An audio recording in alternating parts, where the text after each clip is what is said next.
around viral claims, political confusion, and a whole lot of fake photos. All year, we've been verifying what's true and what's false. Let's take a look back at some of the biggest claims our team verified. Some of these were fairly easy to debunk. Astronauts didn't smuggle weed on board the International Space Station. Robots aren't looking this lifelike yet. Then there's falsehoods that take some more work. This message going around isn't leading to a sex trafficking site. We tested it. And that presidential alert earlier this year didn't give the government access to your location, camera, or microphone. And then there are false claims about really serious topics. The White House did not intentionally doctor footage of a press conference with President Trump and Vladimir Putin. And these photos of Supreme Court Justice Brett Kavanaugh's accuser, Dr. Christine Blasey Ford, are not real. Claims that senators could order FBI investigations. False.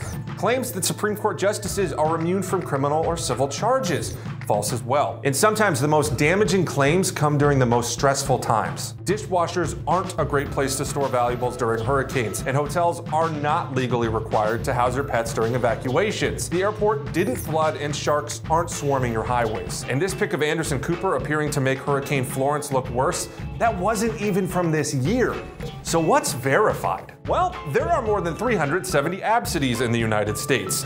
More than 300,000 people registered to vote in the days after Taylor Swift posted her first political endorsement. And yeah, Starbucks did announce they're switching to new lids that actually use more plastic than their old ones. And sorry y'all, but Amazon Prime guarantees 2-day shipping, not 2-day delivery.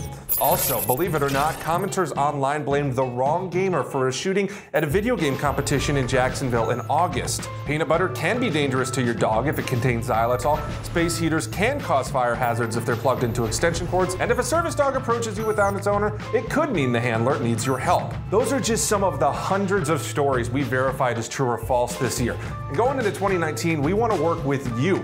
Make Verify a part of how you approach rumors and claims. Just send them in to us, we'll do the legwork and show you how we got the answers, and hopefully clear up and verify what's true. With your Verify Year Recap, I'm Jason Puckett.